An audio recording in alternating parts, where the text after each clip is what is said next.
할렐루야. 오늘도 소망 가운데 믿음으로 우리 하루를 살아갑니다. 아침부터 우리가 말씀을 접한다는 것은 하나님 말씀대로 살겠다는 결단이고요.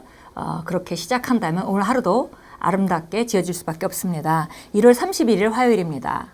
오늘 함께 나누는 말씀의 내용은 오늘 당신을 위한 공급을 받으십시오. 예, 정말 우리가 말씀을 행하고 사는 자들에게 굉장히 중요한 주제가 되겠습니다. 예, 오늘 나를 향한 하나님의 공급이 예비되어 있다는 것입니다. 예, 그것을 우리가 받는 자로 살아가라, 이런 내용이 되겠습니다. 시편 68편 19절 같이 읽겠습니다. 날마다 우리에게 베푸심을 더하시는 주 곧 구원의 하나님을 송축하리로다. 셀라. 예, 날마다 우리에게 베푸심을 더하시는 주. 예, 정말 얼마나 적극적인 그런 언어로 되어 있는지요. 날마다, 오늘도. 예, 오늘은 오늘의 정말 축복이 있고 예비해 놓은 것이 있고, 그리고 어제는 하나님의 공급을 또 베푸심을 경험했다 하더라도 오늘은 또 더 큰 공급이, 전진하는 공급이 예비되어 있습니다. 읽겠습니다. 마태복음 6장에서 예수님께서는 제자들에게 어떻게 기도하는지에 대한 하나님의 틀, 포맷을 제시하셨는데, 특히 마태복음 6장 11절에서 이렇게 말씀하셨습니다. 오늘 우리에게 일용할 양식을 주옵시고. 예수님께서 이 기도의 틀을 가르치시던 시점은 아직 십자가에서 죽으시지 않은 때입니다. 즉 신약이 아직 시작되지 않았다는 말입니다. 유언자가 죽기 전까지는 유언이 성립되지 않기 때문입니다. 예수 그리스도께서 죽으신 이후 신약이 인증되었습니다. 그 의미는 예수님께서 제공하시겠다고 유언하신 모든 것이 합법적인 것이 되었다는 뜻입니다. 그러므로 이제 당신은 그것을 활용할 수 있습니다. 예, 지금 여기 오늘 이 말씀에서 마태복음 6장을 말하면서 우리에게 일용할 양식을 주옵시고라고 기도하는 그 틀에 대해서 말했습니다. 액면 그대로 일용할 음식을 주십시오 기도하라는 말이 아니라 이것은 포맷이다, 하나의 틀이다, 이렇게 말씀하고 있고요. 그리고 예수님이 이 말씀을 할 당시만 해도 그 십자가에서 죽으시고 십자가에서 모든 값을 치르시고 모든 것을 예비하신 그 시점이 아니기 때문에 그때는 일용할 양식을 주세요 하는 기도가 액면 그대로, 말 그대로 사용해도 됐지만, 이제 예수님께서 죽으신 후에 우리에게 정말 신약의 시대가 시작되면 그리스도 예수께서 우리에게 주신 모든 것들이 실제화되는 그 시점에 이미 우리는 다다라서 시작을 했기 때문에 실제적으로 우리는 오늘 우리가 필요한 음식을 주십시오라는 그런 내용보다는 좀 더 그 해석이 잘 되어야 된다. 좀 더 합법적으로 우리가 무슨 어떤 능력이 있는지, 또 어떤 것이 예비되어 있는지 매일매일 하나님 공급이 예비되어 있다는 것을 믿는 쪽으로 우리가 좀 전진해야 된다, 이렇게 말씀합니다. 이 기도에서 예수님께서 가르치신 것은 하나님의 마음에는 매일 당신을 위한 축복이 있으며 나아가 날마다 당신을 위한 충분한 공급이 있다는 사실을 알려줍니다. 당신이 거듭나서 그리스도를 영접한 이후로 줄곧 당신을 위한 공급이 있었습니다. 그것이 바로 일용할 양식의 의미입니다. 주님께서는 빵에 대해 말씀한 것이 아니었습니다. 예, 그래서 예수님이 지금 말씀하시는 그 시점에서는 제자들이 정말 매일매일 그 일용할 양식을 구하는 것이 그 틀린 해석이 아닌데, 우리가 그리스도가 십자가에서 죽으시고 그 다음에 우리에게 모든 것을 예비하신 이 시점에서는 일용할 양식이 모두 다 예비되어 있기 때문에 양식을 주십시오 하는 기도로 해석하는 것보다는 오히려 매일매일 공급이 있다는 쪽으로 우리가 해석하는 것이 더 온전하다, 이렇게 말씀합니다. 예, 바로 우리에게 날마다 우리를 위한 공급이 있습니다. 그냥 너무 놀라운 일이죠. 왜냐하면 우리가 축복이 이미 있는데, 우리가 축복을 이미 받았는데, 축복을 받은 것, 우리가 합법적으로 어떤 것을 받을 수 있는지를 말해주는 것이 아니라 좀 더 나아가서 오늘을 위한 공급, 새로운 공급이 있다는 것입니다. 그래서 우리가 일용할 양식은 바로 이런 그 빵에 대한 얘기가 아니라 실제적으로 매일매일의 공급이 예비되어 있다라는 라고 해석하는 것이 더 옳다라고 말씀합니다. 그 말은 아직 사용되지 않은 채 쌓여있는 하나님의 공급, 다시 말해 하나님께서 보내셨지만 당신이 활용한 적이 없는 공급과 유익들이 있을 수도 있다는 의미입니다. 오늘의 본문 구절을 다시 읽어보면 하나님께서 날마다 우리에게 베푸심을 더하신다고 말씀합니다. 그 의미는 공급하시는 것 이외에 유익, 즉 추가분이 있다는 뜻입니다. 하나님의 관심은 제공이 아니라 공급에 있습니다.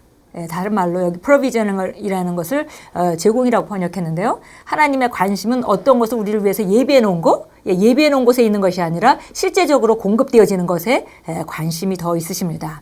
하나님께서는 당신에게 필요한 것을 그저 제공하시는 것이 아니라 공급하십니다.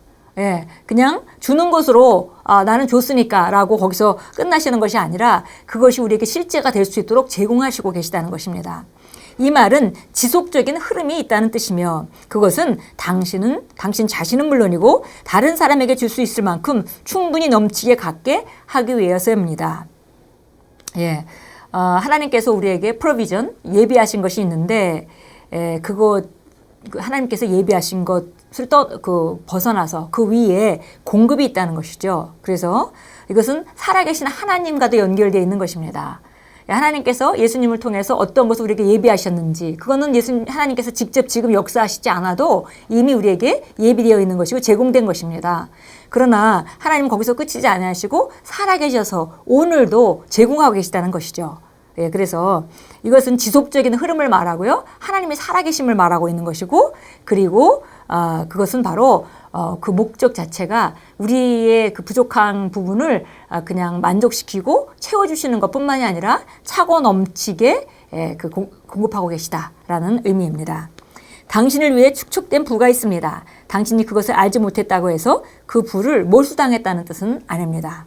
하나님의 사물의 구조인 그분의 계획에는 당신이 날마다 쓰고 사용하도록 따로 배정된 엄청난 공급이 있습니다.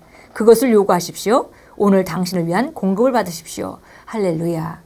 그래서 요즘에 우리가 특별히 올해 들어서 정말 말씀을 생활화하는 것, 생활에 적용시켜서 실제적으로 우리가 삶에 적용하고 그런 습관을 키우는 것을 우리가 주목하고 있습니다.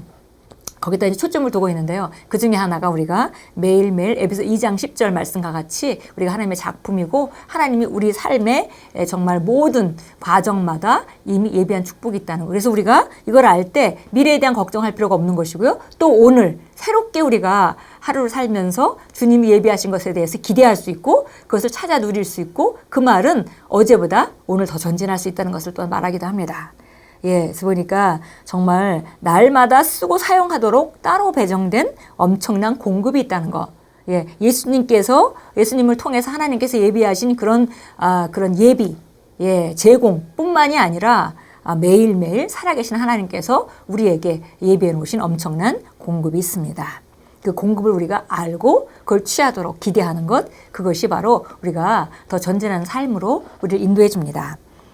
고린도전서 3장 21절 말씀 한번 보겠습니다. 우리가 늘 읽는 구절인데요. 고린도전서 3장 21절입니다. 21절. 그러므로 아무도 사람들 가운데 자랑하지 말라. 이는 모든 것이 너희의 것이기 때문이라. 하나님께서 우리를 위해서 정말 이 세상 모든 것을 예비하셨습니다. 예수님께서 그 세상의 어떤 사람보다 혹은 어떤 사물보다도 더 높은 이름을 가지시고 모든 그 세상에 있는 모든 것들이 모든 영적인 것이나 모든 사물들이 예수 이름 앞에 무릎을 꿇게 되었다는 얘기는 바로 그분이 최고의 권세를 가지고 있다는 것이고요. 바로 그 이름을 우리에게 주셔서 우리가 최고의 권세자로 동일한 그 공동 상속자로서 우리가 상황들을 변화시키고 움직일 수 있기 때문에 바로 이 모든 것은 바로 우리 것이다 라고 말씀합니다. 빌립보서 4장 19절로 갑니다. 우리가 빌립보서 4장 19절도 우리가 그 형통에 대한 그 구절로 우리가 많이 사용하는 그런 구절이죠. 19절입니다. 그러나 나의 하나님께서 그리스도 예수를 통하여 영광 가운데서 그의 풍요함을 따라 너희 모든 필요를 채워주실 것이라. 그래서 보니까 영광 가운데 하나님께서 그의 풍성함을 따라 우리에게 풍성한 정도가 아니라 하나님의 풍성함을 따라 우리 모든 필요를 채워주신다고 약속하셨고 오늘도 우리는 그런 삶의 현장에 있습니다. 디모데전서 6장 17절로 가겠습니다. 디모데전서 6장 17절입니다. 17절 같이 읽습니다. 이 세상에 있는 부유한 자들에게 명하여 마음이 교만해지지 말고 불확실한 재물에 소망 두지 말고 오직 우리에게 모든 것을 풍요하게 주셔서 향후케 하시는 살아계신 하나님께 두라고 하라.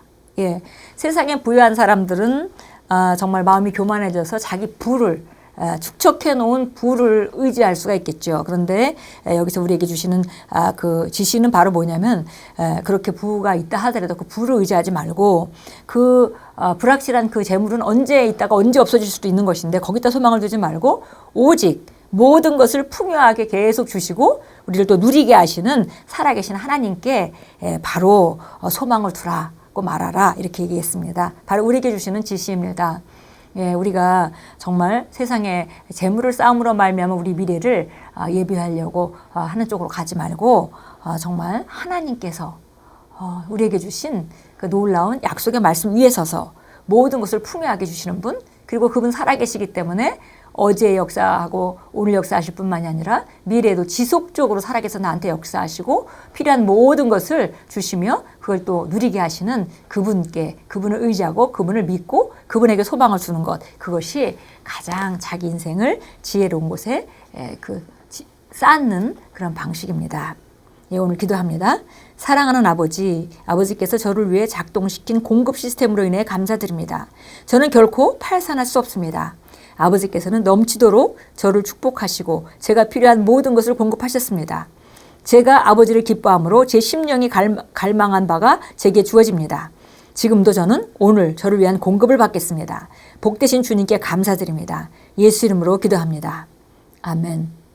우리가 이제 매일매일 말씀에 실천하면서 또 하나님의 말씀을 배우고 우리가 성장해 가면서 하나님께서 정말 놀라운 많은 것을 예비하셨다라는 것을 우리가 정말 믿고 살아왔는데요. 오늘은 조금 더 전진해서 지속적인 공급이 있다는 것, 그리고 그것을 기대하고 매일매일 하나님이 예비하신 공급을, 오늘 예비하신 공급을 내가 받겠다라고 우리가 하루 시작할 때 우리 삶은 전진합니다. 오늘도 새롭게 정말 새로운 기대, 여러 가지를 하나님께서 공급하실 겁니다. 새로운 지혜가 공급되어 있고 새로운 기회가, 새로운 만남이, 그리고 새로운 계시가 공급되어 있고 그리고 새로운 실제적인 축복이 공급되어 있습니다. 오늘도 그 공급을 다 취하시고 정말 새롭게 살아가시는 그런 새날이 될 것입니다.